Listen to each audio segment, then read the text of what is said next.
Something spooky is happening in a house in Enfield, London. A mother and her 4 children are being plagued by the supposed spirit of a violent old man who is possessing her youngest daughter, Janet, and making things fly around the house. The solution? Call expert demonologists Ed and Lorraine Warren to verify the haunting and possibly end it. But the Warrens are being plagued by a darkness of their own, and it's up to Lorraine to confront and conquer this darkness before it kills her, her husband, and the Hodgson family in the critically acclaimed horror sequel, The Conjuring 2. I'm Connor Eyzaguirre. Caleb Lachey. And this is Filmgazm.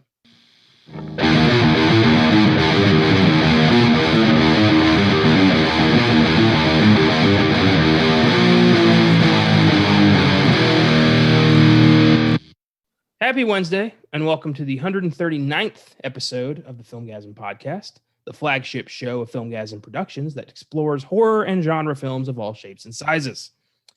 Just in time for Friday's release of The Conjuring, The Devil Made Me Do It, Caleb and I are here to dissect and discuss 2016's The Conjuring 2, one of the most successful horror sequels in film history. There's no rewind today, so let's dive right in. Back in 2019, Austin and I did an episode on The Conjuring for episode 17. It's been a while since we've sailed these waters, and I've forgotten how creepy these movies are. Conjuring 2, when did you first see this one? I was delayed actually on seeing this one because I want to say it was a 2016 it came out. I was in boot camp when the damn movie came out. So I missed this theatrical one, and then on my first one on Nimitz, they were playing it on the TV. When the Navy, when you go on deployment, they have channels plugged in that just play movies all day. Cool. And sure enough, I came off of a watch one day to Conjuring 2 playing. The guys watching like, hey, have you seen this yet? And I was like, no. Oh, do you like if you like the first one? So because at that point everyone knew my love for horror. So I ended up watching it, and I loved it. Not the most ideal setting to watch it, but I ended up really liking it. Sweet. I don't really have a story. I went and saw it, and that was it. I didn't really have it was playing at the movies. I went, and I haven't seen it since then. I watched it for the second time for this show, and it's an enjoyable, creepy watch. It's definitely one of the better ones of this franchise. Yeah, well, I mean, I stand by what I wrote back to you a long time ago when you did the whole Wes Craven thing, and I quickly emailed you. James Wan, he has 3 franchises on his belt, and he knows what his upcoming film might be 4. Who the fuck knows? And in all of the cases, it's very evident when he directs, because to me, they're the strongest films that are in each franchise, and it's the most true in Conjuring, I think. 1 and 2, regardless of how I feel about the overall universe, because I do think most of the spinoffs aren't that great. The first two Conjurings are fantastic horror films by him. Yeah, I think so. I'm kind of surprised how easy this franchise was able to branch out. I mean, not a lot of, there's always a lot of promises with franchises, but rarely does it actually work out. I think just The Crooked Man is the only Conjuring movie that never happened. Yeah, they keep talking about it though. They haven't stopped talking about it. I don't think it's going to happen. I don't want it to happen. Yeah, it doesn't need to happen. But I mean, we've got 3 Annabelle movies: The Nun, The Curse of La Llorona, which I think is by far the weakest link of this whole thing. And now we're getting the 3rd Conjuring. It's a very interesting, very profitable franchise. These are all financially successful. It's quite exciting. Yeah, I think it speaks a lot to just Ron's craft as a filmmaker, and behind the camera, and I'll get more to when we talk about the movie, but Patrick Wilson and Vera Farmiga as the characters, regardless of what you think about the Warrens in real life, I know they're kind of controversial nowadays. They do a really good job in these movies, and I think a lot of people go to see those two. They really do bring a lot of heart and warmth to a lot of the creepy shit that happens in both these movies. Well, in the movies, it's in the movies, this is real. These are demons, these are monsters attacking families. So we see them as heroes. We see them as, selfless people who are using their gifts to save people from otherworldly dangers. In real life, it's very difficult to verify whether any of this shit actually happened, and it is probably more likely that they were con men, which sucks. I don't want to believe that, but it's hard to ignore. It really is hard to ignore. And just full disclosure, I personally believe in the paranormal stuff. I know you know this, but for the fans listening, I believe in the paranormal and all that stuff.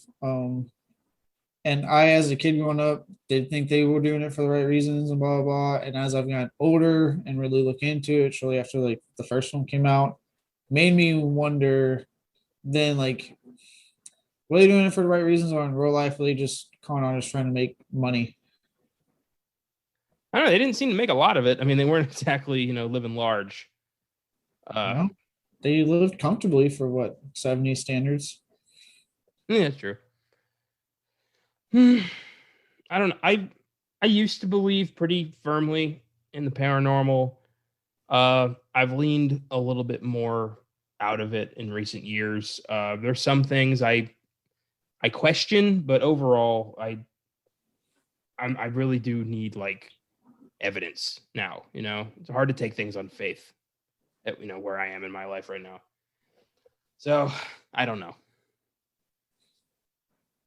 Yeah, I know. I'm with you, because so many times I watch, like, I'm subscribed to all the different, paranormal YouTube channels, like, top 5s, top 15s, Mr. Nightmare, like all those guys.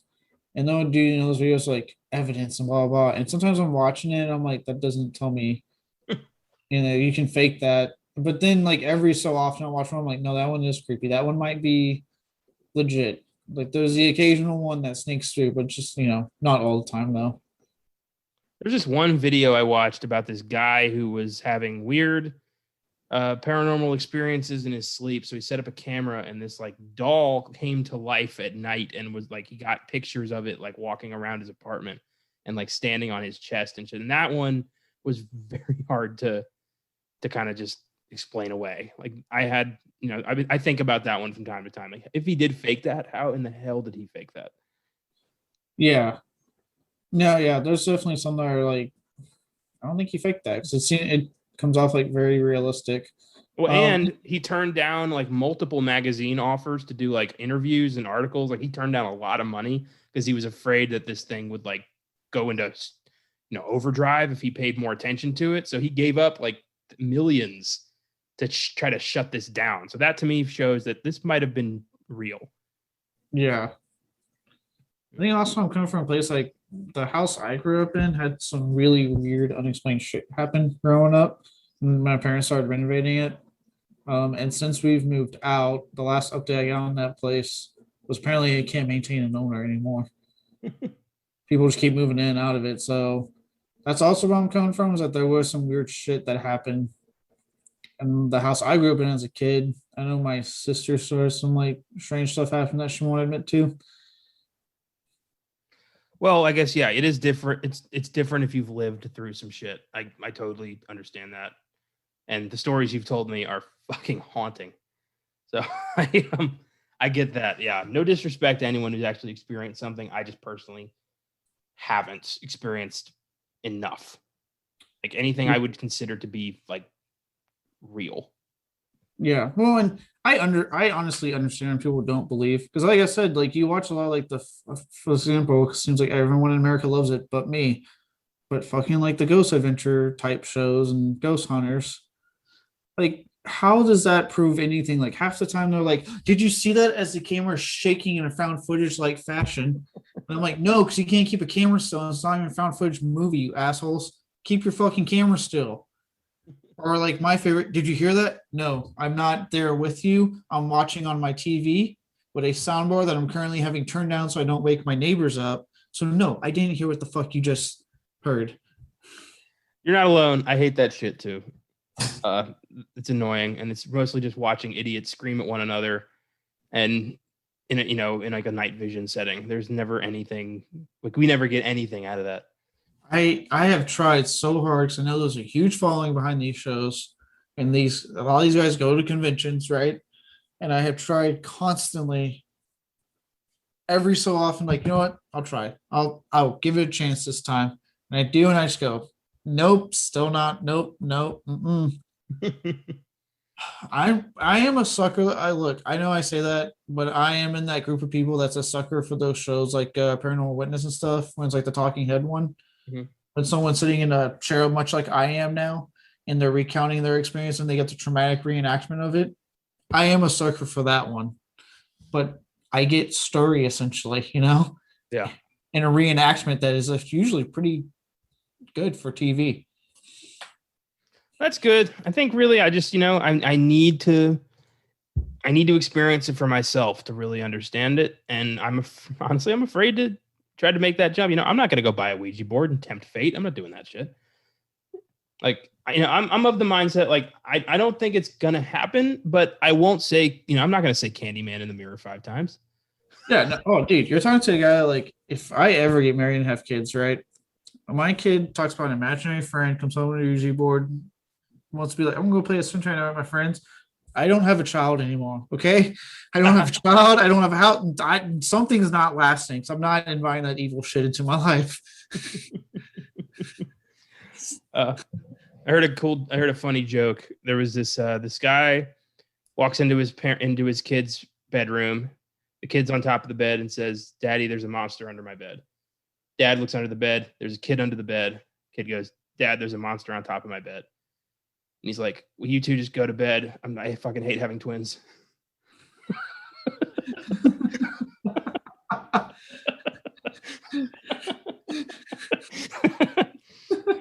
Oh, good stuff. So before we get into the film, let's talk a bit about the real life case of the Enfield poltergeist.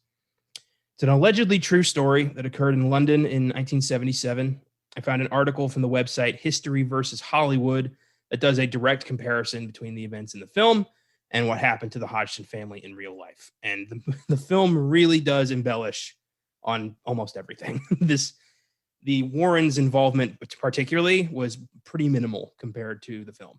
But you can't do a Conjuring 2 movie where the Warrens show up for half a day and then leave. Yeah.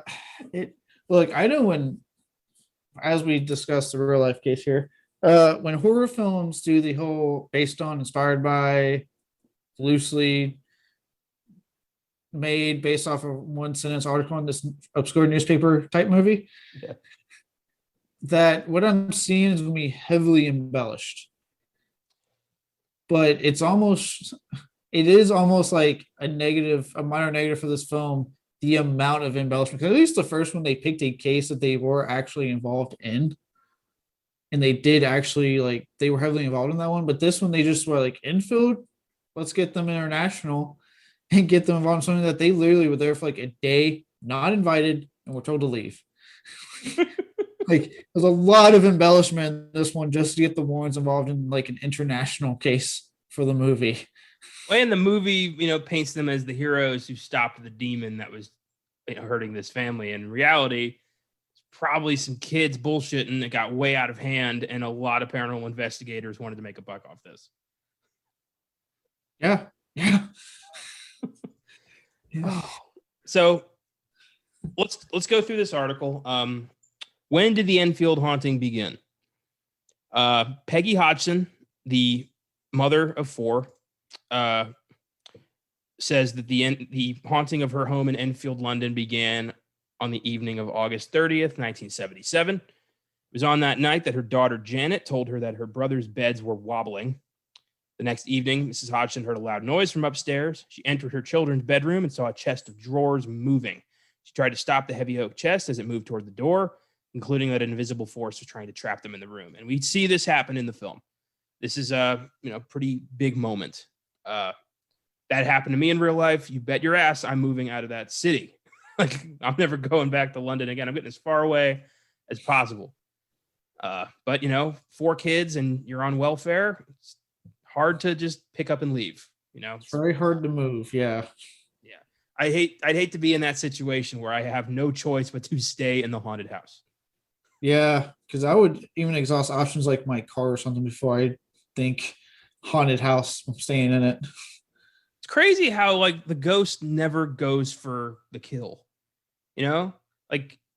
if I'm an angry ghost and I want to make myself known, I'm killing one of those children.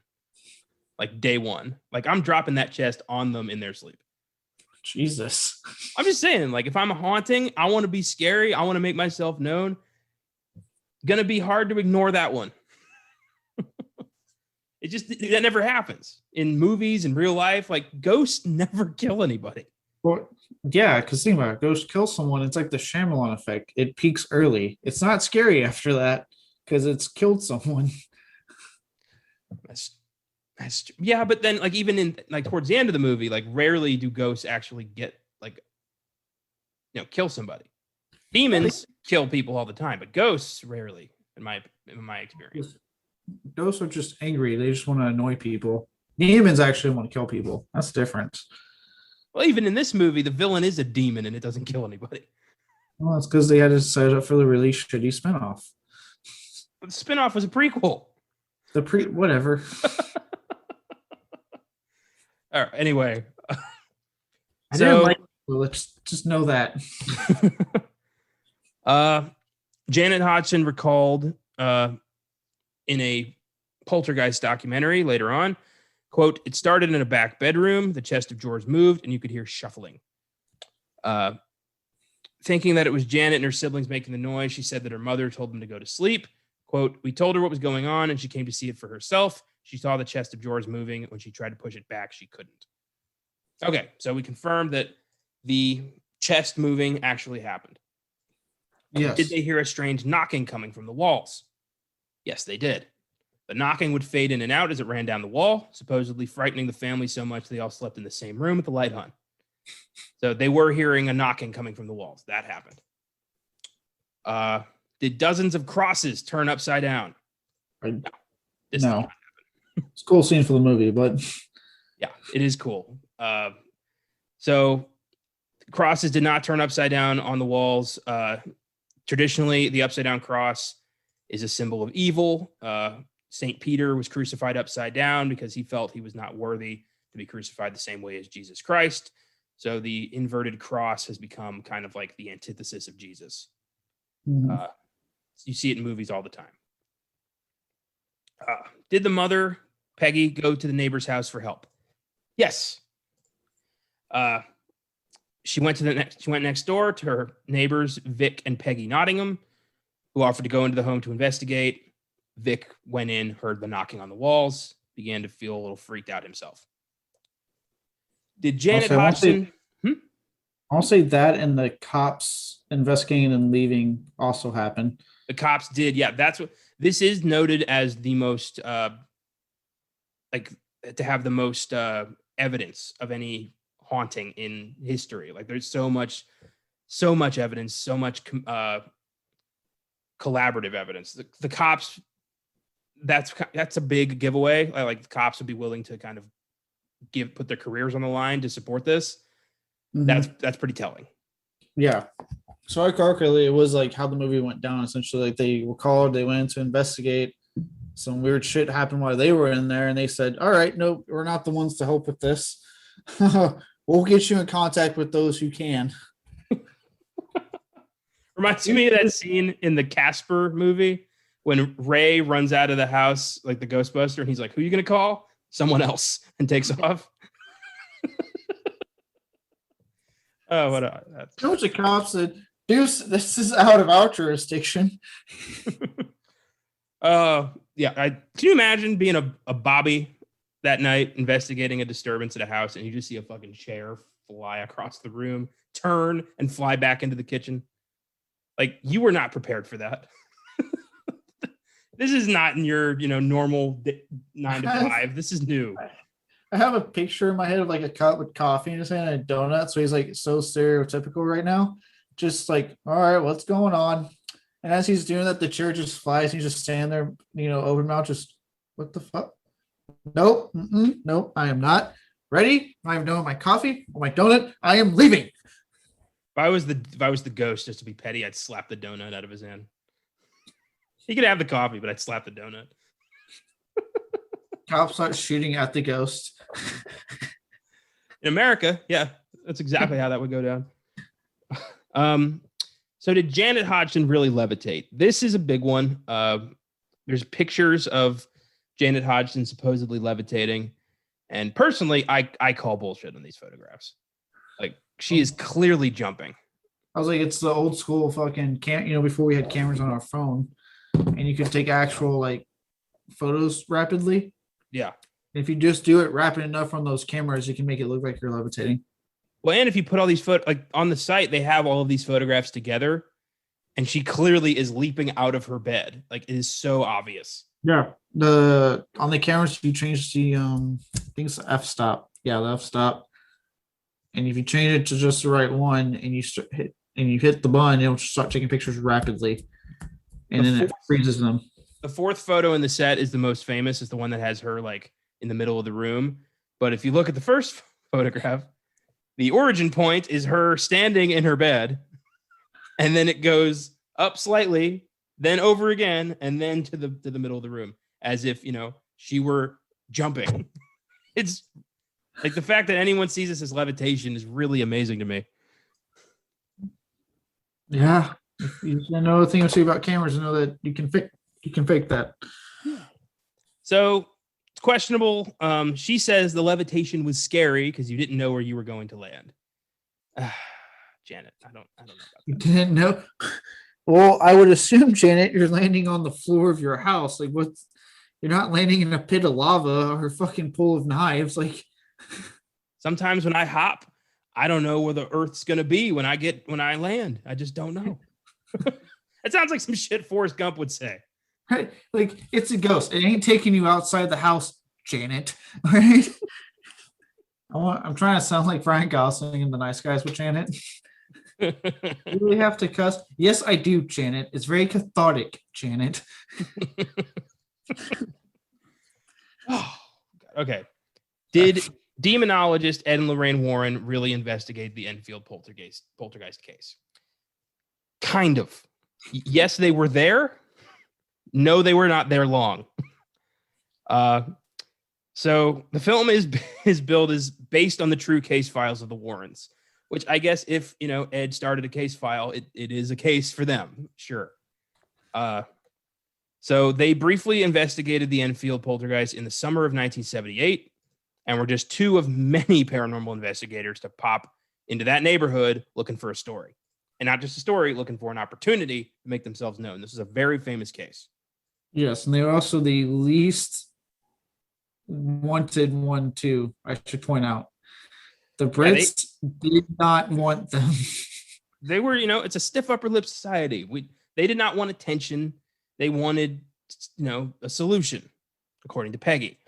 The Warrens wanted to make this even a more famous case and kind of milk this. And the Hodgsons were like, well, we don't want to do that. So jog on. But let's see what went down.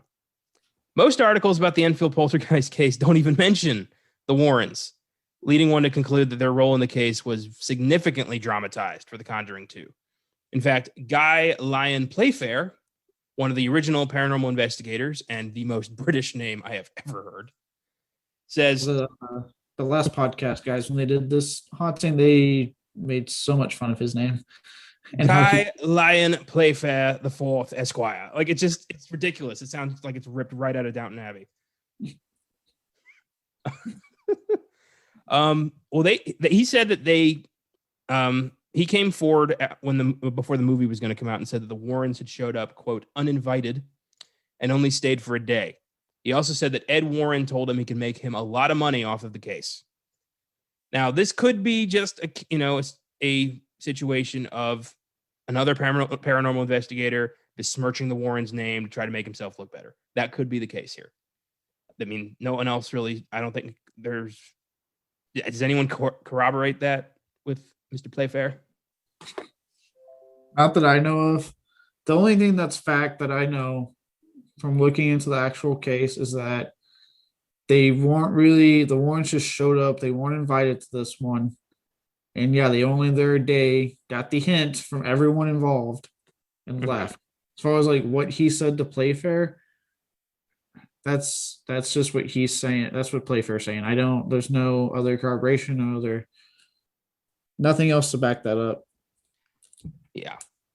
So Ed Warren touched on the case in Gerald Brittle's book, The Demonologist, stating, quote, inhuman spirit phenomena were in progress. Now, you couldn't see the dangerous, you couldn't record the dangerous, threatening atmosphere inside that little house, but you could film the levitations, teleportations, and dematerializations of people and objects that were happening there, not to mention the many hundreds of hours of tape recordings made of these spirit voices speaking out loud in the rooms. As the case became widely viewed as a hoax, some saw it as proof that the Warrens themselves were frauds. I don't think the two go hand in hand. I think they could easily be duped as much as the next person. That doesn't necessarily mean that their motives are fraud. I'll say they could have been duped. There's been many times, and not just like them. Like if you really look like a lot of famous hauntings, there's so many like evidence on both sides of it to be right or wrong, right? Like not just even Enfield. You look at the fucking Amityville case, man. Like there's so just much evidence proving that that shit is haunted as there is that it's not haunted and the let's just made it up. Like it, to say like, well, because it's clearly looking like fraud, the Warrens are frauds for us. Like, no, they could have been duped. They could have been, and didn't know the ones personally. They could have been on upstanding people that did very much want to help, or they could have been fucking con artists. We don't. No one knows but them, and obviously the church, and as we know, the Catholic Church ain't going to say shit. Yeah, they're the last people I'm going to go to for moral authority.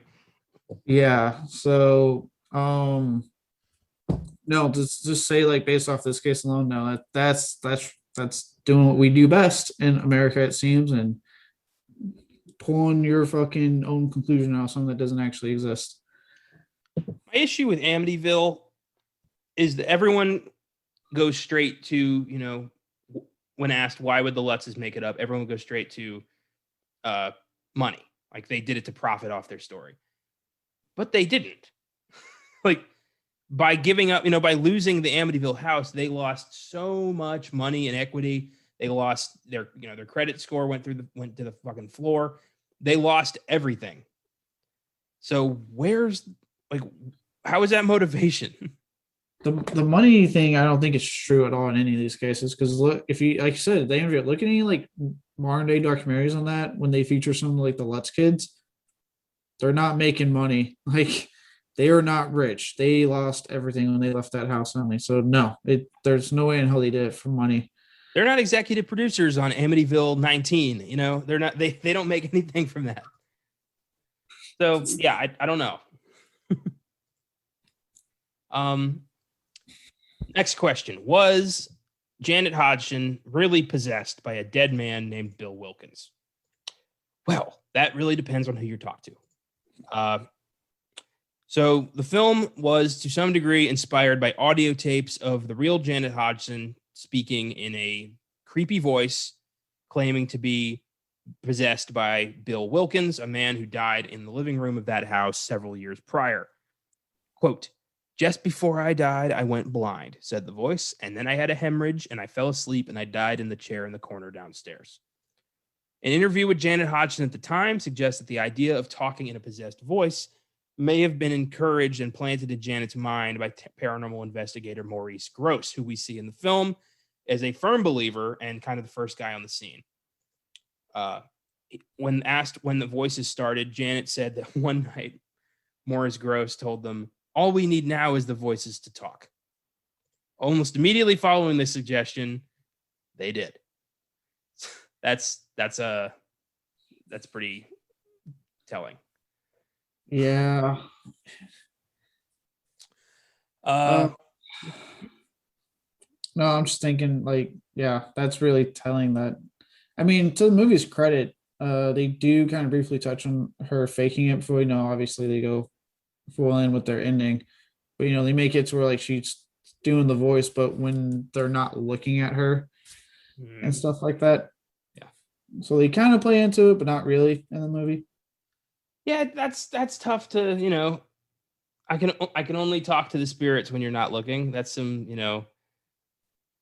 that's like Harry Houdini, meet like spiritualism bullshit. You know, you remember like you know about him like debunking spiritualists, like he made a hobby out of that. Yeah, he would go to seances purposely to debunk them. Yeah, this feels like something he would just be like, nope, horse shit, and then like unmask the truth. I could see that. So Janet Hodgson, 4 years after the events of this, did an interview and said, "I felt used by a force that nobody understands. I really don't like to think about it too much. I'm not sure the poltergeist was truly evil. It was almost as if it wanted to be part of our family. It didn't want to hurt us. It had died there and wanted to be at rest. The only way it could communicate was through me and my sister." I don't know.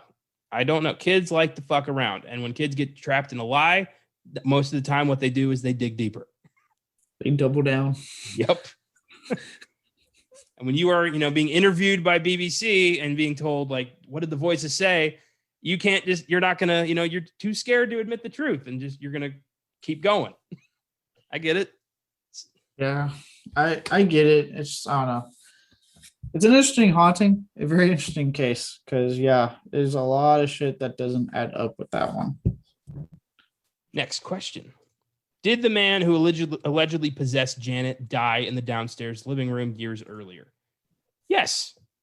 In exploring Enfield, Bill Wilkins' son Terry confirmed that yes, his father Bill Wilkins had died in that armchair after suffering a hemorrhage. So it's weird that Janet would know that. I mean, this was not, the internet wasn't there. You couldn't just like look this shit up in your living room. You had to like go to county records and find this out. So weird that she would just know that off the top of her head. Yeah, I'm sure the British laws are the same as American laws with housing. They can't tell you for some reason who died in the house before you. I thought they had to. I thought like real estate agents had to. No, it's like if it depends on if it's murder or not. It's really dumb. It should be. If anybody died in the house, I want to know. I don't care I don't care how. I want to know. Yeah, because I'm pretty sure we weren't told about the house I grew up in that someone died, and then we had the weird shit happen. Oh, boy. We started renovating it. That's terrifying. Yeah, I'm pretty sure it depends on like if they're murdered or not. I think it's like the rule. I'm pretty sure there was a body buried under my house in Maryland when I lived there. We had this like drain in the basement that the dogs would always bark at. It was always cold down there. When my uncle went back to paint the place, he almost got killed by like a rake fell on him in the garage, almost stabbed him. He heard like really creepy noises. His dog wouldn't go in the living room. Like he wrote a whole horror novel about this. But like the more I learn about that house, the more I'm thinking like that place was really fucking haunted. And nobody told me. I'm gonna have to ask more questions about that. Did the paranormal activity begin after they played with a Ouija board? Yes, according to Janet Hodgson, who says that she and her sister played with a Ouija board right before this all started. And that's, that tends to be the start of a lot of this shit. It's how The Exorcist started, the true story.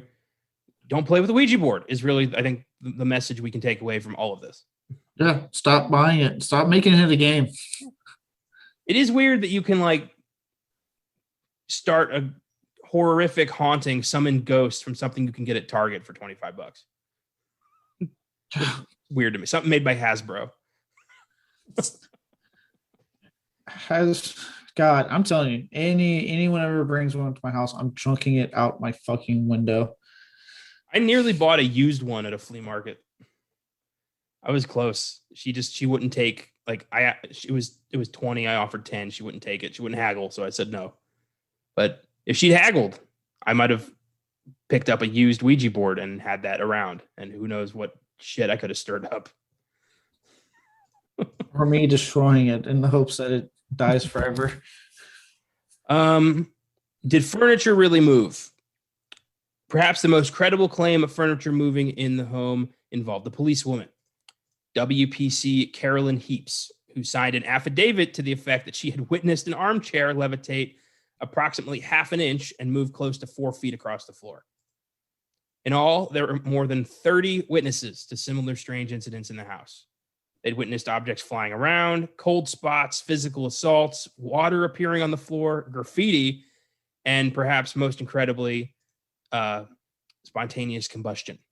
So weird shit happened, and a cop signed an affidavit saying that she did indeed see this happen. That's interesting. I mean, that's putting your career on the line. Yeah.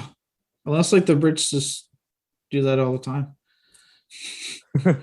They're just, yeah, we see weird shit. Let's sign it. I don't think and being a cop in any country, any culture, gives you an air of superiority, gives you a sense of authority. And by saying that you believe that you witnessed a chair fly across the room, you witnessed paranormal activity, that in some circles can completely erase your credibility. So to lay that all on the line for a family you don't even know is pretty hard to ignore. I mean, that's good evidence that this happened. Yeah. Yeah, no, the police stuff makes me believe a little bit more because for them to sign something saying I am swearing on my badge I saw this. Next question. What caused the Enfield poltergeist events to quiet down? The real Janet Hodgson believes it was a priest's 1978 visit to the family's home that caused the haunting to calm down. Parentheses, not the Warrens. The occurrences did not end completely. I love the shade thrown in this article. Like, it was a priest. It wasn't the Warrens, just FYI. It wasn't them. Wasn't them, just a regular priest from, the same country. Peggy still heard noises in the house from time to time, and Janet's younger brother, Billy, who lived there until his mother passed, remarked that you always felt like you were being watched. So, priest apparently didn't do a bang-up job if it was still hanging around. Sounds like Billy got the most fucked. He was the youngest, it sounds like, and got stuck dealing with it. Yeah, he lived there till his mother passed away, and he always just kind of felt like there was something lingering around him.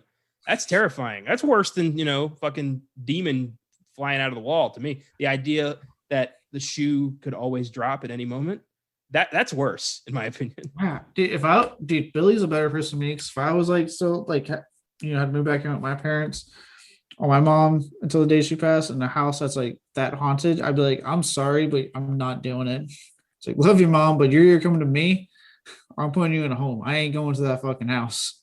Yeah. Next question. Is it possible that the whole thing was a hoax? According to this website, yes. It's the first word. Yes, it's possible. Two experts from the Society for Psychical Research, SPR, caught the children bending spoons themselves. They also found it strange why no one was allowed in the room when Janet was talking in her possessed voice. That's hilarious. Reminds me of Invisible Boy from Mystery Men. He can only become invisible when nobody's watching him. Janet herself admitted that some of the Enfield haunting events were fabricated. In 1980, she told ITV News, quote, "Oh yeah, once or twice we faked things just to see if Mr. Gross and Mr. Playfair would catch us. They always did." That's a weird cavalier attitude to take towards a demon haunting your house. Let's fuck with him.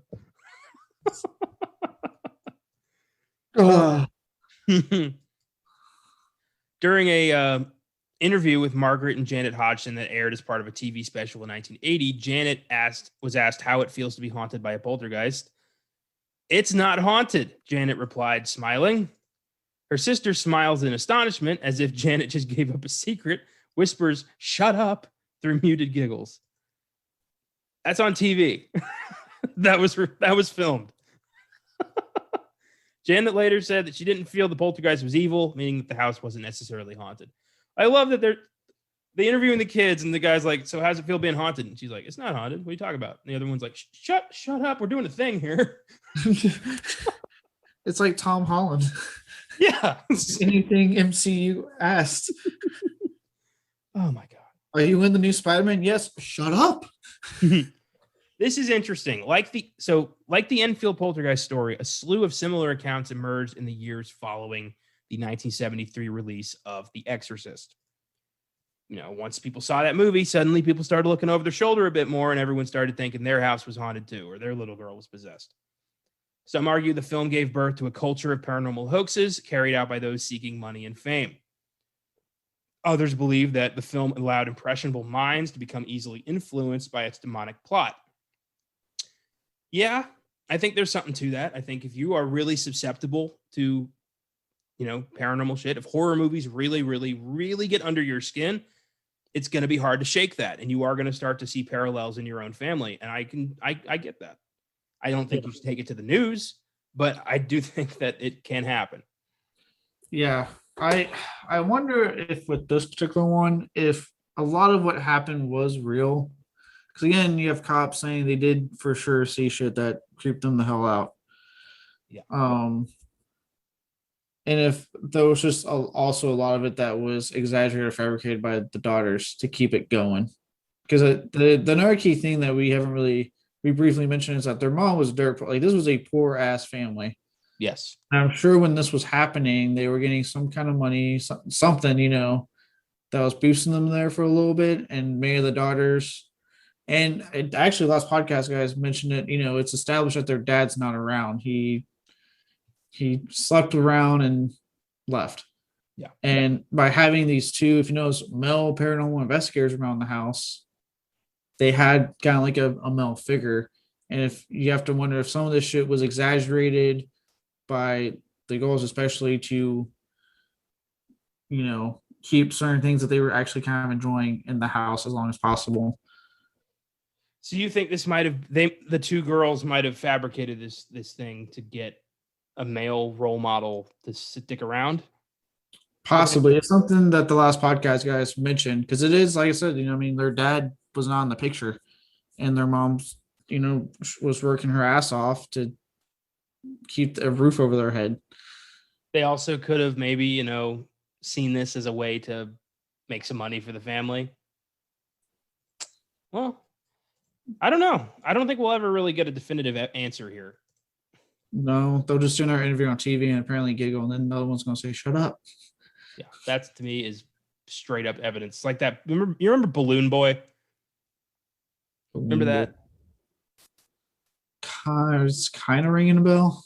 There was like a weather balloon flew off this guy's house, and the guy was like, my son's in the basket.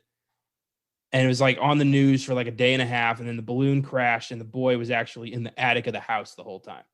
Yeah. And then when interviewed about it, the kid said like, well, dad said we'd get a TV show out of it if I hid in the attic.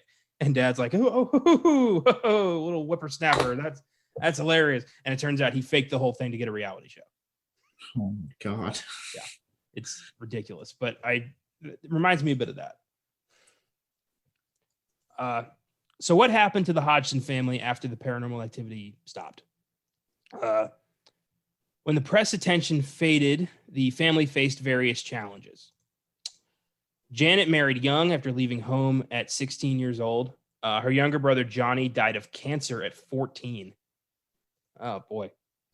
The family's claims of something paranormal being present lasted all the way up until Peggy's death, at which time Janet's brother, Billy, moved out of the house. Janet, who was 46 when The Conjuring 2 came out, lost a child herself, a son who died in his sleep at 18. God, a lot of young deaths in this family. She says she didn't want to resurrect the painful memories of the Enfield events when her mother was alive, but now she feels ready to tell her story. Okay. So how does the real Janet Hodgson feel about the movie? She was less than thrilled when she heard about the movie. She says, I wasn't very happy to hear about the film. I didn't know anything about it. My dad has just died, and it really upset me to think of all this being raked over again. Weird that nobody contacted her about this. Like, how does that work? She's in the movie. Like, the character of Janet Hodgson is her. So don't they have to, like, get her approval? Yeah, well, especially because didn't they go out of the way to talk to the family for the first movie? What was that? I said it's weird because then they go out of their way to talk to the family in the first movie. I don't know. Maybe I don't recall. Okay, I thought I read that they had gone like a little out of the way to talk to the family in the first film. But yeah, that's weird. But I mean, again, the film quickly establishes that they are using this to just kind of embellish a new Warren Conjuring movie. That's true. So, last question. Do any of the families who've lived in the home since believe that it's haunted? So, after the real Peggy Hodgson passed away, Claire Bennett and her 4 sons moved into the Enfield home. Weird that it would be another single mother and 4 kids. Like Janet's younger brother Billy, Claire claimed that she always felt as if someone was watching her. During the night, her children would get woken up by voices coming from downstairs. Then she learned about the Enfield poltergeist. You imagine finding out that the house you bought is the site of the most famous haunting in British history? Oh my God. I'd move out immediately. It's like finding out you accidentally bought the Amityville house and you didn't know anything about that. The final straw came when her son Shaka woke up and saw a man enter his room. They moved out the next day after being in the house for only 2 months. So that's it. That's the Enfield poltergeist, the real story. Is it as interesting as the movie? I would argue no, it's not. But that's, sometimes fiction is crazier than fact. Just a bit. But still, I think it's good when, these films are based on true stories to analyze the true story and find out just how based on it really is. And I'd say about 40%. That doesn't make it a bad movie. It just makes it a dishonest movie. Quite a bit. Quite a bit. No, it's you're right. It even if they do embellish the amount of involvement the Warrens have, it did bring a lot of attention to this case. Bring a lot of attention to this haunting because when the movie was coming out, there was all these specials on the Enfield thing, and that's the good part when it comes to these like movies that are based off actual hauntings, that there's a lot of attention brought to the actual case. True. So you get a lot of info without even trying leading up to it. We can get to see the movie.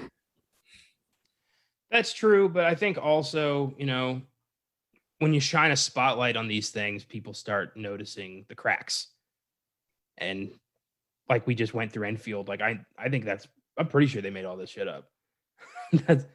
I don't know if this should be as celebrated of a story as it kind of is by the paranormal community. And I would argue that the paranormal community is kind of willing to believe pretty much anything. Like I think because they're so hell-bent on believing that they don't see the cracks. And if you can't, if you expect the non-believers to take things on faith, I think you also have to be willing to fess up when something doesn't add up. I think you have to be, you got to give to get on both sides. Yeah, no, I'm as a believer, I'm with you. Like, I don't watch everything and go, oh, that must have been. Sometimes I'm on like, there's a show, like, okay, for example, there's a show I like on Netflix called Haunted that like tells like, real life scary stories. There was one episode they did with these 2 sisters were telling the story about how they grew up in this house out in the woods with their dad. He was a serial killer, and he was super sadistic and abusive towards them, and he would bring women in to kill. This big long thing. Yeah, and it sounds super intense. But then if you look it up, there's no police evidence. There's like nothing to back it up. People are like, well, maybe the police know. I'm like, if women are missing in a town, if anyone goes missing in town, there's going to be police evidence about reports of people going missing. Like, there's not even that. So I'm like, when I looked at it, I'm like, this one may have been bullshit that they made up for the show. That sucks. So, I get it. And it's not even the paranormal community, man. Like the crypto community is the same fucking way. My like for those of you who listened to the sneak preview, if you listen to the episode we did on Zack Snyder's Justice League, then y'all will have met my father, Tony Eyzaguirre. Smart guy, nice guy, the most like crazy Bigfoot believer I've ever known in my life. Like, he is 100% convinced on the Squatch. And he shows me videos of like dudes in fucking monkey costumes walking around, and he's like, that's evidence. And I'm like, is it though? So I'm not quite convinced, but I appreciate the dedication. But you're right. It is tough for people who are so in the rabbit hole to find their way out. Love you, Dad. Yeah, it can be tough because sometimes like Loch Ness, I'm gonna tell you right now, I actually think that thing is bullshit. Everything they pull up, I'm like, no. I was obsessed with the Loch Ness monster as a kid. I was so fascinated with the idea that there's like a real life dinosaur walking around out there or swimming around. And walking, why not? Yeah, well, apparently it comes up on land from time to time. Despite, nobody seeing the like 6-ton dinosaur walking around the banks of the most famous lake in Scotland. But whatever. But just, all the times they've, dredged the lake or done sonar scans and they don't find shit. Like a lake's a finite area. I mean, yeah, there's caverns underneath, but this thing is supposed to be a dinosaur. It's huge. So I don't know. I think that might be, some horseshit started by a dentist in the 1910s who took a very blurry photograph. Oh, that's sad. I wish there was magic in the world where there could be just dinosaurs walking around. But no, there's not. No. Maybe Megalodon. There's been some creepy shit with that involved that makes me wonder if that's actually real.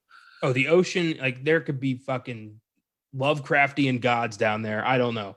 That thing's too deep. It scares me. I don't like the ocean. Yeah. You're talking a big shark, the least crazy thing I think is down there. Yeah. I don't trust the ocean. So, okay. Yeah, it's a scary. I have nightmares about the fucking ocean. Like we find previously thought extinct creatures alive all the time. It's freaky. Like creatures that don't look normal, like translucent fish and shit like that. Like it's an evil place that we should not be going. Like we have no business being down there.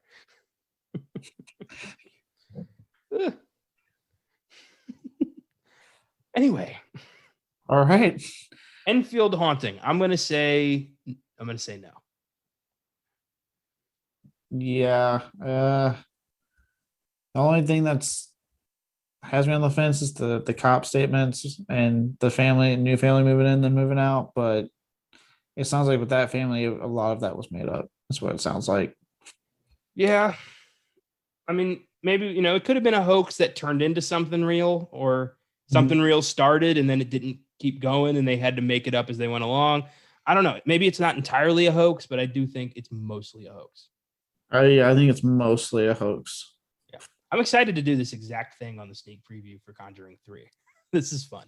Oh, that's right. Because that is also based off. You know what? As long as the Warrens are actually involved in that case. Apparently they were. I remember reading about this case, the only instance where like demonic possession was entered into actual criminal court. I mean, that's going to be very interesting. Yeah. How bored was the jury that day? They just went, all right, yeah, fuck it. Let's just we'll accept that as a possible case. Yeah, I didn't know you could plead, guilty by reason of demon.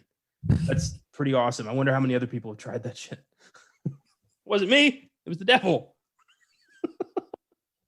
Sure. Okay.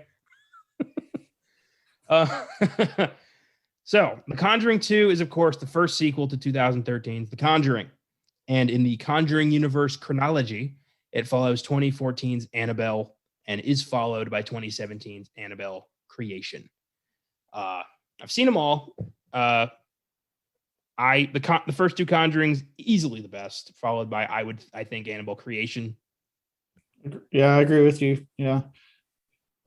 Creation's really good. I remember we saw Annabelle 1 together. I remember both of us walking out really disappointed. Well, first I remember we were trying to see Tusk, and then like they took it out of the theater that day because no one bought tickets. So they were like, fuck it, let's get rid of it. So we were like, all right, guess we'll see Annabelle. And yeah, it was kind of disappointing. Apart from that one scene in like the basement with like the demon Wendigo thing, that was creepy. But other than that, pretty weak movie. Yeah. And then did you see Annabelle Comes Home? I did. I thought it was okay. I liked it more than Animal, but not nearly as much as Creation. Yep, same boat. I thought for the idea they had, they really went like predictable with it. It was I felt like I called all the scares. I feel like they didn't go as far as they could go with the idea. And then there's La Llorona, this like redheaded stepchild that nobody really even knows is connected to these movies.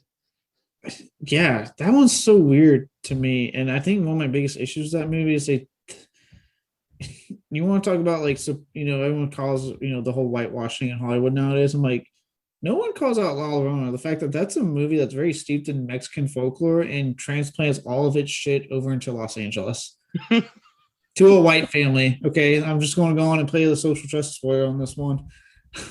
Like in my junior year of college, I my fourth year of Spanish, we had to act out. We had to do a play of sorts. Like we got partnered up, and we had to do like a skit in Spanish. And I didn't know anyone in the class. I got partnered with this girl named Margarita, who I didn't really know at all. And she suggested we do the story of La Llorona. And I'm like, well, what is that, Margarita? And she explained the story of La Llorona. And I'm like, oh, that's cool. Murder. All right, let's do this.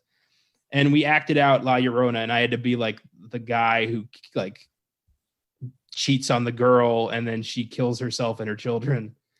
I had to be the like vaquero kind of guy. It was really funny.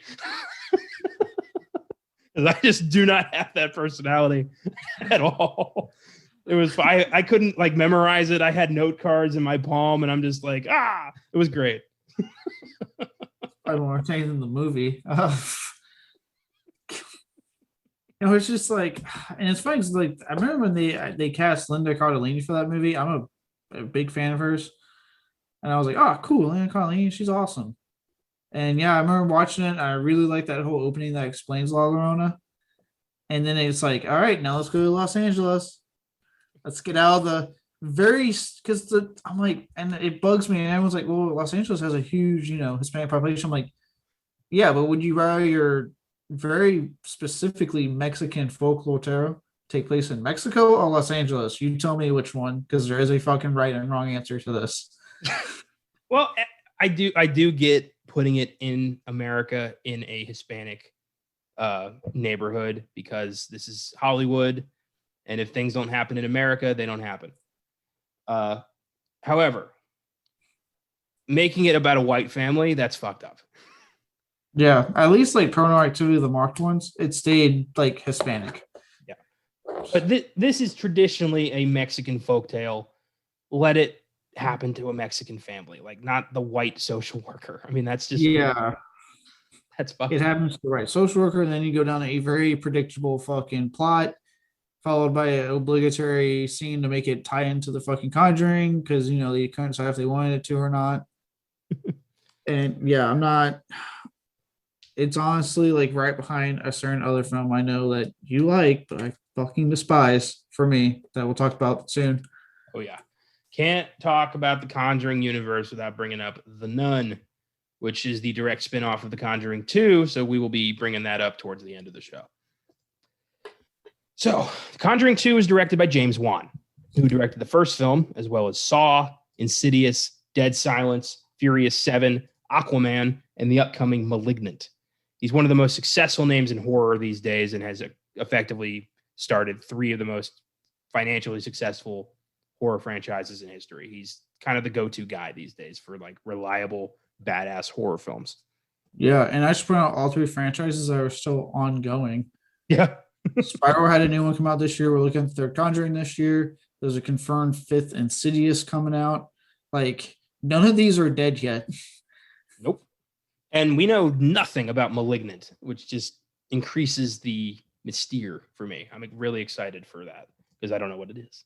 Yeah, I'm excited because it sounds like a return to his like indie type of horror. Like, This is something very original and different and unique he's giving us. I'm very excited on what he does with it. Same. Patrick Wilson returns as Ed Warren, paranormal investigator. Wilson is an accomplished character actor who has also appeared in such films as Watchmen, Hard Candy, In the Tall Grass, Insidious, The Phantom of the Opera, Aquaman, Bone Tomahawk, and the second season of FX's Fargo, just to name a few. He's a fantastic character actor, and he is really good as Ed Warren. Yeah, I like him a lot. I'm a big fan of the relationship he's formed with James Bond between the Conjuring and Insidious franchises, because I know he's actually directing the upcoming one. Oh, cool. I didn't know that. The upcoming Insidious, not Conjuring, upcoming Insidious. Yeah. And I think I read is that it's supposed to be actually the family from the first film. It's like the kids all grown up going to college is the storyline.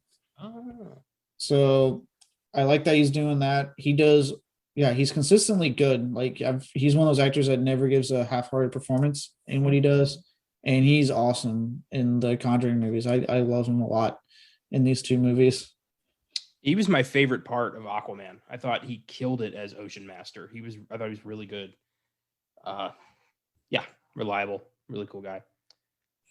Oscar nominee Vera Farmiga returns as Lorraine Warren, psychic paranormal investigator.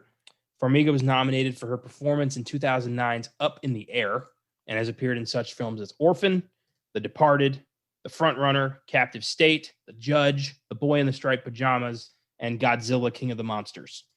She also played Norma Bates on the Psycho prequel series Bates Motel. And yeah, she's also fantastic. She and Wilson have great chemistry. I believe it. Yeah, no, that's one thing I've always liked with the two Conjuring films. Their chemistry is amazing. Like, you believe they're a married couple that love each other, regardless of, again, how you think the ones in real life. You believe their relationship big time. And yeah, Vera Farmiga has always been a consistently good actress as well. I mean, she's done a ton of horror films I like a lot that she's in. Not the biggest fan of Bates Motel, but she's really good in it. I gave that show one episode and it couldn't get me, so I stopped. I gave it I watched the first season. I tried the second season, but it gets so tied up in a drug storyline that I didn't care. That's a shame. I thought she was fantastic in The Departed. Holding her own against Matt Damon and Leo. No easy feat, but she did a great job. Yeah, she's really good in Orphan. I like her. I like that movie a lot, actually. I've not yet seen Orphan. Oh, it's a good one. Frances O'Connor plays terrified mother Peggy Hodgson. Some of her other film appearances include Timeline, AI Artificial Intelligence, The Hunter, Bedazzled, and Mansfield Park. And I completely forgot she's the girl Brendan Fraser has a crush on in Bedazzled, Allison. I never realized that till today. I just keep thinking about the wish he makes to be more sensitive, and he's like the guy constantly crying at the sunset. The movie's ridiculous, but it's got its moments. Yeah, and I mean, it has Brendan Fraser, so I mean, yeah. Remember the basketball player wish? No, it's been a while since I've seen that movie now. He makes a wish to be a very powerful athlete, and he's turned into a 7'2" basketball player, and he's being interviewed, and he just keeps saying the same dumbass answer, we work hard and we play hard, and I think we played really good tonight. He keeps saying that, and then he goes to the locker room and he finds out that the bad part of the wish is he has a very tiny dick now. It's always you make a wish with the devil, there's going to be consequences. Madison Wolfe plays Janet Hodgson, the unfortunate focus of the evil spirit. Wolfe has also appeared in such films as Trumbo, Joy, Keanu, Devil's Due, and I Kill Giants. So pretty accomplished resume for someone who thinks at this point, 15, 16 at this point? Yeah. It's really, good for him. Yeah. Lauren Esposito plays Margaret Hodgson, Janet's older sister. This is pretty much the only notable thing Esposito has appeared in thus far. Sorry to fans of the 2019 direct-to-video Sci-Fi Channel ripoff disaster porn movie Arctic Apocalypse. 2.1 on IMDb. Well, they can't all be winners. Simon McBurney plays Morris Gross, the first believer of the family. McBurney has also appeared in such films as The Last King of Scotland, Jane Eyre, Tinker Tailor Soldier Spy, Allied, and The Theory of Everything. I knew I recognized his voice. He was Stephen Hawking's dad in The Theory of Everything. That's where I knew him. I'm not seeing that movie, so. incredibly sad, but also very uplifting. It's a very good movie. Finally, Bob Adrian plays the ghost of Bill Wilkins. Some of Adrian's other film appearances include 12 Monkeys, Jungle Fever, and Spider-Man Homecoming as the indispensable character of Yelling Man.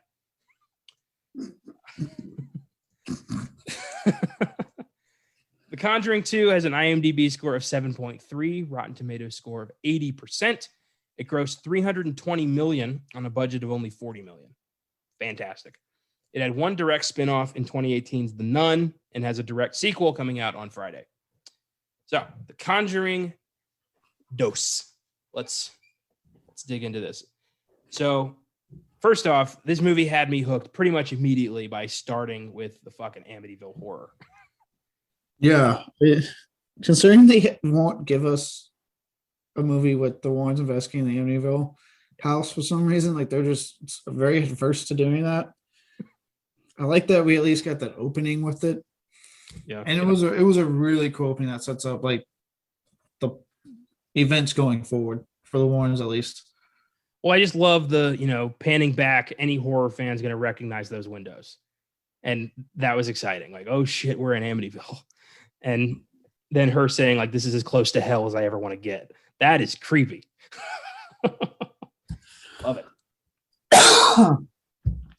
I loved the bit of Ed and Lorraine on the talk show where that like really arrogant guy is just saying like, oh, they're fucking hacks. Like just right to their face, calling them liars. And Ed's like, what are you going to do about it? What? You want to throw down? Like he's willing to he's ready to go. Well, and that again, when we're talking about like how great those two are together in this movie, like they do so many moments. And this is something I like about James Wan that he pulls off really well. Is character development mixed with good scares without one really being better than the other. It's evenly matched. And it's like, this is a scene right here because it does a really good job of, again, signifying how strong their love is. Because for him, it's not even really, you can tell it's not about like them being called that on show. It's, you're going after my wife and I want to fucking kill you. Yeah. Yeah. Have some goddamn class. You don't go after a man's wife on national television like that. I love Patrick Wilson's super 70s sideburns, like to constantly remind us that we're in the 70s. Just like that's impressive. Everything from like how Wilson talks in these two movies and his sideburns, like he really just embraces being a man in the 70s. Yeah. I feel like Farmiga is like on this other plane where she's like, I am psychic and I know more than you do. Like at all times, like she's kind of just like almost floating through the movie. Yeah. Minus the talk show scene. You can't see her if you pay attention to her. She's like trying to tell Ed to be quiet. Like, Ed, stop. It's okay. Ed, calm down. Don't kill the man on TV. It's okay. Yeah. I love that. His go-to is like, what? What are you going to do about it? The guy's just like, oh, please. And he's like, yeah, I'm going to go. You want to go? I'll go. It's great. And then later he's like, I have fucking had it. Like, he doesn't want to be famous. He just wants to help people. I like that. I don't know if that's true about the real Ed Warren, but according to sources, I don't think it was. So we go to, I kind of don't like that they use London Calling to take us to London. I feel like every movie that goes from America to London uses that goddamn song. Yeah. I mean, I guess it's kind of like a throwback to the use of music in the first one to give us like a time placement, even though they tell you in the first movie, like, this is a time period it takes place in. They could have like not done the music. Like you could have just put up on the screen that we're in Britain. Like, I'm not against music. I just think they should have used a different song because that one's so overused. So we meet the Hodgson family. Janet's going through some, stuff at school. Her friend is smoking, and so is literally everybody else because it's 1978. So I don't see the outrage. You're smoking cigarettes 2 years before you should really be smoking cigarettes. Oh my God. Everyone smokes cigarettes at this time in life. I love when the teacher catches them and then just takes a long drag on that fat daddy. It's great. So we established these characters. Mom's in a tight spot. She's got 4 kids. Dad left after knocking up the girl down the street. Real piece of shit. And the house is falling apart and she's just done with this shit. The last thing she needs is a fucking ghost. And then it happens. I love the fire truck coming out of the tent and the kid going to investigate it and then the tent just fucking screaming at him. That dude, if I was a kid and that shit happened, I would have ran outside, not to my parents, outside. That was horrifying. I mean, good God. And it wasn't just like it was like a guttural scream. Oh yeah. That was haunting. I think before that or after that, when Janet's having like the fucking like late night convo, just sounds on her bed and you can hear her changing the pitch of her voice. If I was like the sister in that moment, I'd not sleep in that room anymore. I can tell you that much. Well, and then when Janet sleepwalks downstairs and he pops up behind her, my house, like, Jesus. I jumped a few times with this movie and I've seen this before. Like, you just, it's one of those movies that just gets under your skin. Yeah, well, it gets on your skin. And one thing I noted in my notes, Juan has some really excellent fucking tracking shots and like camera work in these films. Like the way he just like he doesn't cut. If you notice, he doesn't really cut a lot. It's all like tracking shots into rooms and getting behind characters to set up the scares. Like his camera work for these movies and even in Insidious. And to extent the first Saw film, the first Saw film kind of set the way for how we would get that rapid fire editing. He's a fucking master with that camera and getting you set up for the scare. I agree, because he's a good director. He's not just, a great horror filmmaker. He's a good director who knows how to craft a good movie. Horror is really secondary to what he's doing. He's crafting good movies. Yeah. I also love and appreciate his use of like making games scary in both of these. With the first movie, it was the hide and go clap thing. And in the second movie, it's the Crooked Man. Yeah. He does a really good job of turning childhood things into absolute nightmares. I was like, just kind of like how Eli Roth apparently does not like traveling. Does James Wan not like kids' toys? Did he had a traumatizing experience? Well, I mean, at the end, like Dead Silence, ventriloquist dummy. There's another child's toy. Billy the Puppet in the Saw franchise. There you go. Yeah, I think he had a very bad experience in a toy store when he was a kid, and it's been following him ever since.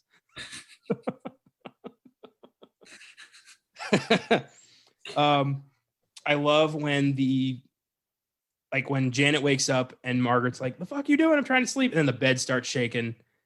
And then Peggy's like, "What are you doing? I'm trying to sleep." And then the drawer flies into the door. Like, it wastes no time in making, believers out of pretty much everybody. And I like that. Yeah. I really again, it made me laugh. And I know it's based off we talked about earlier, but when all that weird shit's happening and they go to the neighbor's house that night. And they're like, well, the cops are in our place. And he was like, well, I called the cops, which is a very kind, neighborly thing to do. I should point out, he's very quick on the draw here. Like, oh, shit's going on. Let me get the cops involved. And they go in and they're just clearly oh, we just got called for nothing type of attitude. Like nothing's here. And that paranormal shit happens in front of them. And immediately just go, okay, bye. We'll go get someone else, but we're out. It reminded me so much of the cops investigating the house in What We Do in the Shadows, when they trick the cops and not seeing anything dark, and they're just kind of looking around like, well, what's this? That's not up to code. Gave off that same vibe. I don't know if you noticed this, but on Lorraine's bookshelf, shortly after that scene when we go to Lorraine and we meet the nun for the second time, there's a bunch of letters on her bookshelf and they spell out Valak. I did not notice that. Yeah, there's a V here, an A here, and then it's all spread out. But if you look at it left to right, it's Valak. It's kind of cool. Kind of telling you ahead of time, that's the name. Oh, okay. Thought that was neat. And it is interesting how they kind of tie together the fictional subplot of the demon nun with the Enfield haunting and actually make it work. Weird to do that, with a true story, but worked out. Yeah, they make it work, but at the same time, that was my only other minor complaint was that I felt like at times they tried too hard to put in stuff for spinoffs. Yeah. For a haunting that, again, they were only there for like a day for. Like, well, I feel like the first one did the same thing with Annabelle the doll. At the beginning of the movie, and then that was it. Yeah, but it's still there. Like, we could take that out and nothing really changes in the first movie.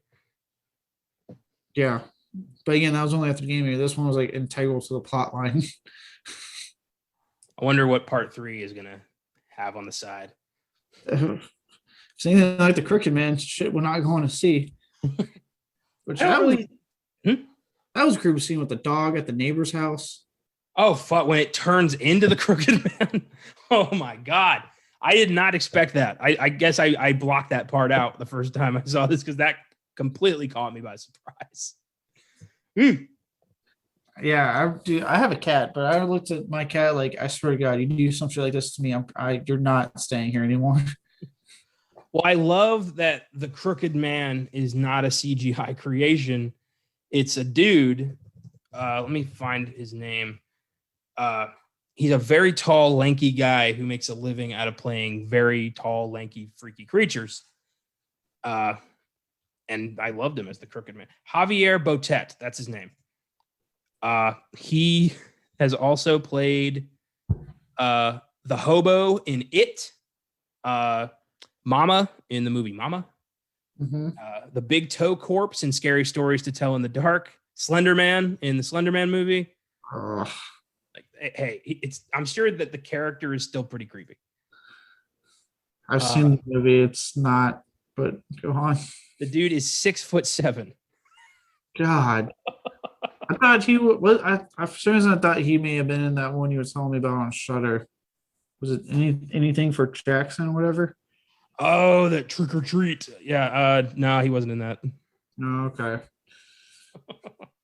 Oh, thanks for bringing that up again. That was nice. That was, God, that was one of those like flip on the lights really fast moments for me. That got me immediately. But yeah, the way the Crooked Man's done, like just the little toy is creepy enough, but then to have this thing just freak out and in a deep voice recite the weird rhyme twice, like it came back at the end, like God. Oh yeah, that's right. I thought that regardless of whether or not you think it's true, I thought that the way they did Janet's possession in the movie is super creepy. The way the voice changes, you believe it. If that's how the way it went down, then that fucking happened, but it didn't. No, they do a good job. Like the two different interviews, right? Like the one for TV, and she starts talking like Billy, and you actually see like her teeth look like his. Like they do a very physical change that's very subtle, but you notice. Yeah. And then when the ones come over and do their interview, and they're like, "Well, you can't look at her," and they turn away. If you're not paying attention, you won't notice because it's like really out of focus in the background. Yeah. But if you're paying attention to the background, you will see her change from a little girl to Billy, talk like him, and then towards the end when she's going back to herself, you'll see her change back to her little girl self. You got to pay attention. I know it's like out of focus, but you can see it. Creepy. That's creepy stuff. I love the big reveal at the end when Ed realizes that the thing was speaking in code, and like he put the message together, and Bill is yelling, "Help me, it won't let me go." Like that was unnerving as shit. Basically, this ghost doesn't want to haunt anyone. It wants to be in peace. But the fucking nun is like, no. It's my game. Creepy shit. Interesting. So Valak, the nun, is the real villain here and has been like hell-bent on taking out Lorraine Warren for some reason. Never really made all that clear why this thing hates Lorraine so much. She didn't exercise it the first time in The Nun. Yeah, I don't really understand. It's not really made clear why Valak. I will wants to take out Lorraine. I mean, the most I got. I don't know. Like I will say Valak's the creepiest to me in this movie than at any point in the Nun, but I was also super bored throughout the Nun. Um, but yeah, it's very unclear motivations what Valak wants. I kind of just got the vibe that Ed and Lorraine Warren have a rep in hell as like, fucking Ghostbusters. So anyone who can take them out will be considered a hero in hell. That's the vibe I got. Okay. Yeah. I'll take it. I created my own subplot.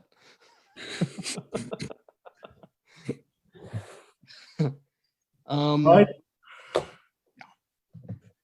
The scene where all the crosses invert is creepy. It was in the trailer, so it was expected, but it's still creepy. And like the whole final act is done really well.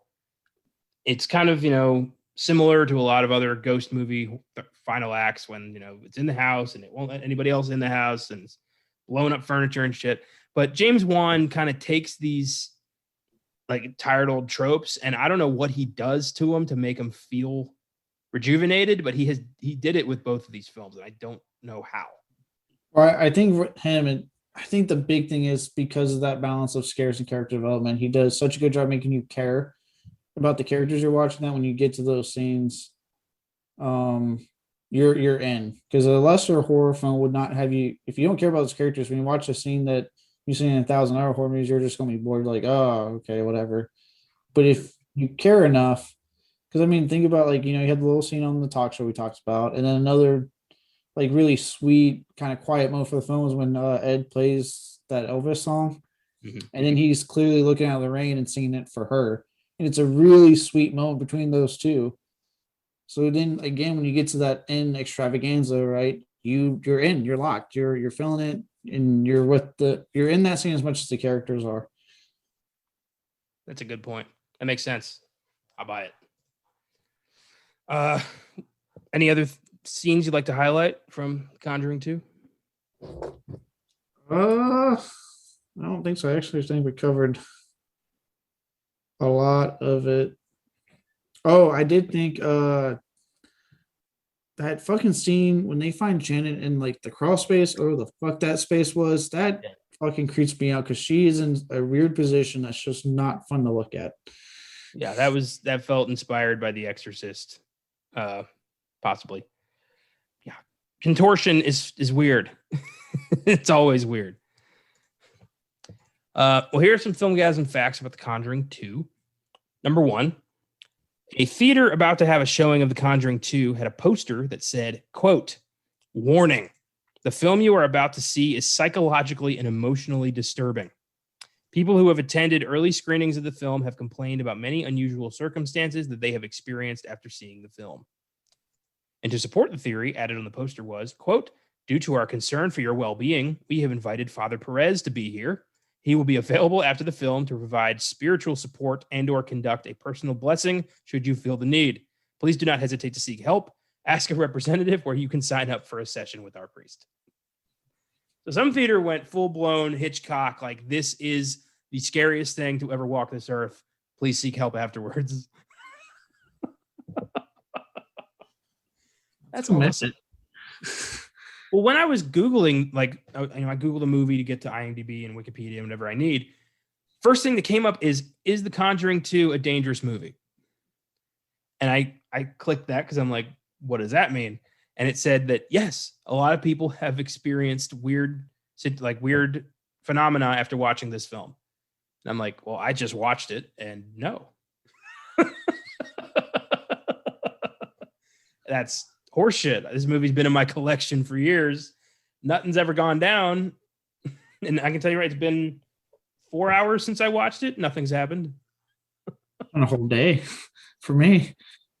I love that people see like demon movies as like summoning the devil. Like, I wish I had that kind of crazy imagination.